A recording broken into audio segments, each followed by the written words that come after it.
हम मुसलमानों के लिए शिर्क बड़ा सेंसिटिव मामला है।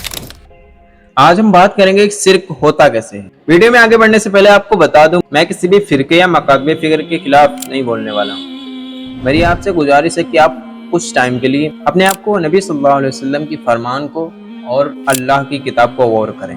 सबसे अच्छी बात किताबुल्लाह है और सबसे अच्छा तरीका मोहम्मद रसूलुल्लाह सल्लल्लाहु अलैहि वसल्लम का तरीका है।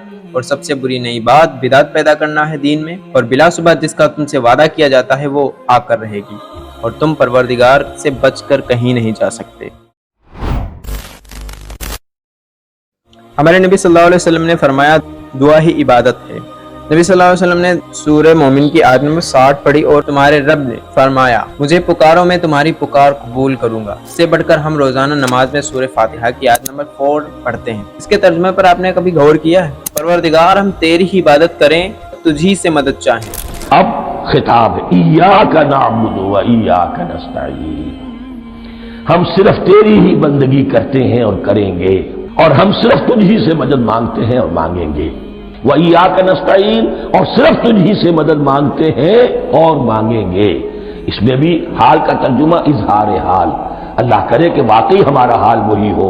जब हम ये अल्फाज कहते हैं तो वाकईतन हम उस पर पूरे उतर रहे हों कि उसी की बंदगी कर रहे हो और उसी से सारी इस्तिआदत और इस्तिमदाद कर रहे हैं। जहां तक मुस्तकबिल का ताल्लुक है वो फिर एक अहद है। आप इसके बाद भी किसी गैरुल्लाह से दुआ करते हैं तो वो शिर्क की कैटेगरी में आएगा, क्योंकि दुआ सिर्फ खास अल्लाह ही के साथ है। लेकिन आप किसी के लिए दुआ अल्लाह से कर सकते हैं, लेकिन करनी अल्लाह ही से है। अब हम मदद के हवाले से बात करेंगे कि मदद किससे मांग सकते हैं।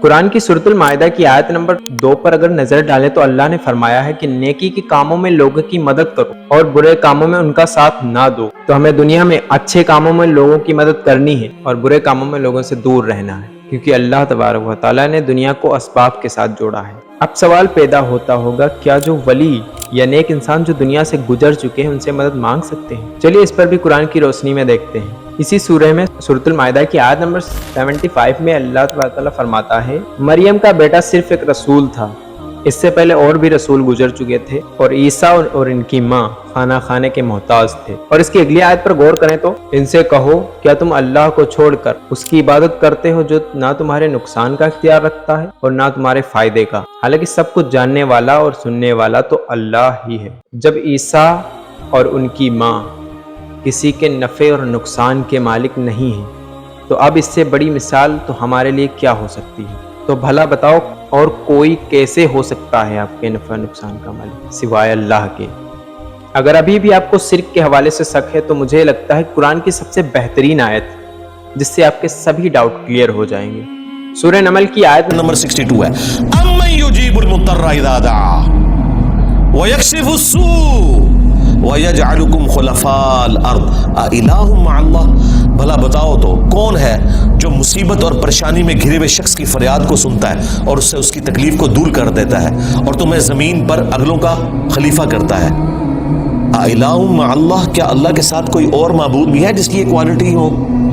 क़लीलन मा तज़क्करून, बहुत ही कम नसीहत हासिल करते हो। इस आयत में सूरतुन नमल की आयत नंबर 62 पारा नंबर 20 के पहले सफ़े पे अल्लाह ताला ने वाज़े कह दिया कि जिसके बारे में तुम्हारा ये अकीदा है ना कि तुम्हें मुसीबत और परेशानी में तुम्हारी तकलीफ दूर कर सकता है, दुआ में तुम उसे पुकारो, गोया तुमने उसे खुदा मान लिया। और हुजूर की सुन्नत और सीरत ने एक बड़ा अजीब एक एतदाल वाली रविश हमें सिखाई है। सवाल की मजम्मत है, मत मांगो किसी से कुछ, जो कि मांगना अल्लाह से मांगो, मांगो अल्लाह से, इंसानों से मत मांगो। मांगने वाला अपनी इज्जत नफ्स जो है हथेली पर रखकर पेश करता है जिससे मांग रहा है, मुझे दीजिए कुछ। इज्जत नफ्स तो यहां रखी है ना, गई। तुम अपनी इज्जत नफ्स का ढेला ना कराओ, जो मांगना है। हुजूर ने फरमाया कि अगर जूते बांधने काला फीता जो है वो तुम्हें चाहिए, अल्लाह से मांगो।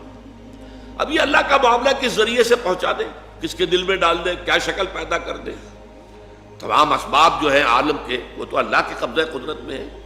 कौन से सबब के जरिए से अल्लाह ताला वो तुम्हारी जरूरत पूरी करा दे, ये उस पर छोड़ो, मांगो अल्लाह से। पैगंबर, जब तुमसे मेरे बंदे मेरे बारे में दरियाफ्त करें तो उन्हें मालूम हो कि मैं तो तुम्हारे पास ही हूँ।